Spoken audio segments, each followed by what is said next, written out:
Does this look legit to you?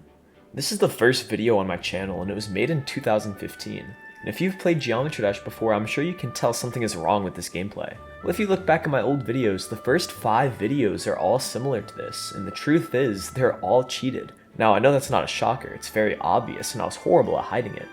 Nearly 8 years ago, I thought this was the most legit looking thing there was. I was super proud of this. Now, at this point in the game, there were really only 2 mainstream ways of cheating. Cheat engine for slowing down gameplay, and faking levels using invisible pads and slopes. During this time in late 2015 and early 2016, I was just getting into GD on YouTube, and I was already a huge fan of YouTubers like Riot, Cyclic, and Souls TRK. I looked up to these pro players and I aspired to be like them, but no matter how hard I tried, I was nowhere near close. By using auto on these first few videos, I received some positive comments from the community and it made me feel like I was a good player, despite faking it. The funny thing is, the progress I showed off in these videos are not even super impressive. I never even faked a level completion. It's interesting to look at my video history because around that point I started shifting from faking levels into making my own nerfed levels. The 6th video on my channel is a nerfed version of Ultimate Demon Mix, and this is where I really started to realize I could play these levels, still get excitement from the gameplay and song, and not have to fake it. Until 5 days later when I'd fake 44% on Supersonic. A few weeks later, I'd also fake 51 to 76 on Bloodbath, which is the easiest part of the entire level. In May of that same year, I'd end up posting a sneak peek of a new level, Cism. It's basically just Cataclysm but wave only.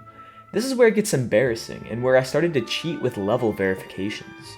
My first secret way in the level was called Lightspeed, and the secret way was pretty basic. At the beginning of the level, you would just jump past invisible blocks and go through a secret path in the wall. It was incredibly basic, but still a bit more complex than the average secret way. Cism though was where it started to get crazy. Now the level was way too hard for me to actually beat, so I used possibly the most complex secret way I have ever seen. Cism is the most embarrassing, by far.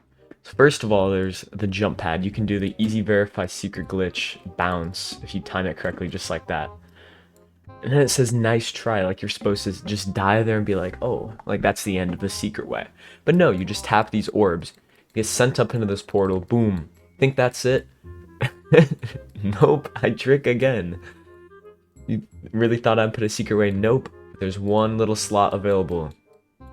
Then you go for a little bit. I don't know what this is. I think if you pick that up, these come up and they just kill you. Yeah. So you don't get that, you keep going. You dodge this. And then there's another trick.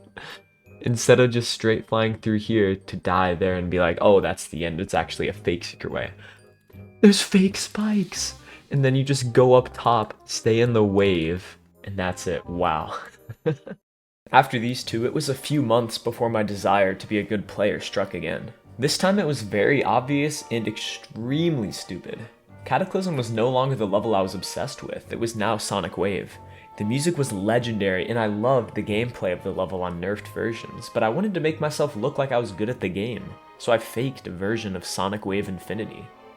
The beginning of this level was extremely nerfed, and I hit a move trigger under the spikes in the ship part that, when touched, would move auto pads into the wave parts and make them entirely auto. For an untrained eye that didn't notice the secret way, the level just looked extremely out of balance. The cube, ship, and ball parts were absurdly easy, but the wave was extremely hard. After posting this level in a subsequent video of me faking the clicks, it wasn't long before I was exposed. I think my plan posting this video was to make people think I was good at the game when I so clearly was not.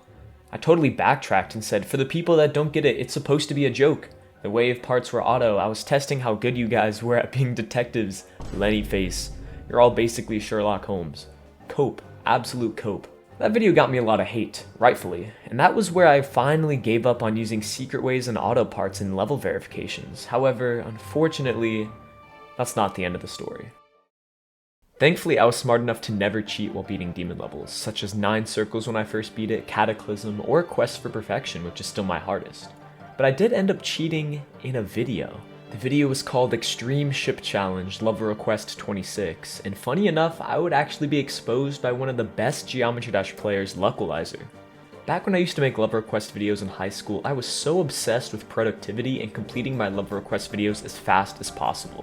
They all followed the same format, which was extremely cookie-cuttery. Every level would have text beforehand saying the name, creator, and ID, and my voice reading over it.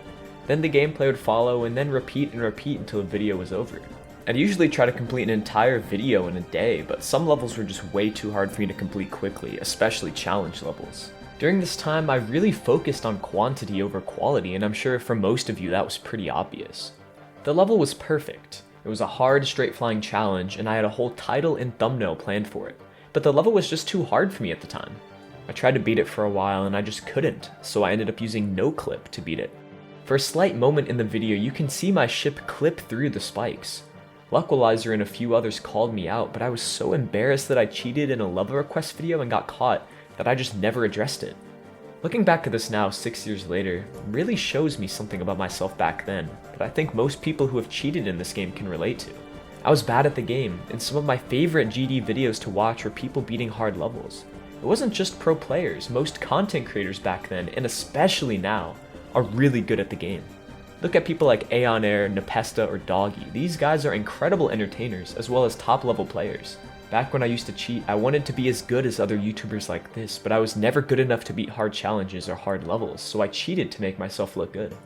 I think for most other cheaters, this is surely the case. They desire the positive attention and compliments from beating hard levels, and they want to be looked up on by others. For legit players, they accomplish this with thousands of hours of hard work and practice, but for me and others who fell into the same path I did 6 years ago, we had to cheat to look good, and in my case it never worked. It wasn't even close. And for those players who did play legit against people who cheated, it put them at impossible odds to come out on top. No, it cannot be real. I've been competing with a hacker the whole time. I really think that hacking and cheating is one of the most severe problems in this game, and I really don't see it ever going away. The huge Space UK scandal earlier this year, many pro players who play without facecam are under the spotlight, with tools such as MegaHack being so easily accessible and providing so many ways to easily cheat. The game has become easier than ever for players to exploit. I know that if 14-year-old me had MegaHack, I would have faked my levels with speed hacks or botting instead of invisible slopes and pads, which would have been much more harder to detect. It's a really difficult situation, and I don't think it's something that'll really be solved anytime soon. Most people grow out of the cheating phase when they get older and realize how scummy it is, but some don't, and for that reason I really think the hacking problem in this game just won't go away. I do really hate to be pessimistic, and I always wish the best for the game and its community, but it's just so easy to cheat, and with the new hacks coming, such as automatic clicks on botted gameplay, I really worry that finding cheaters will become harder and harder.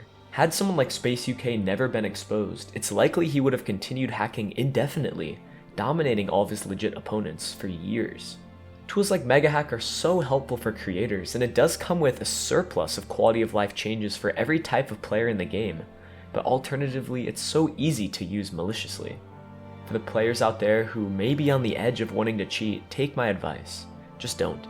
Chances are you will get caught, and the feeling of failure after being exposed is far worse than any praise you may receive for being undetected. Nobody expects you to be a pro at this game, just have fun with it. Whether that fun comes from creating levels or beating easy demons, continue having fun and don't set expectations upon yourself that are just unrealistic. This game can really be brutal when it comes to extreme demons, but don't cave in and make a mistake you'll regret. Be honest to yourself and others. The feeling of beating a level legit is just truly unrivaled.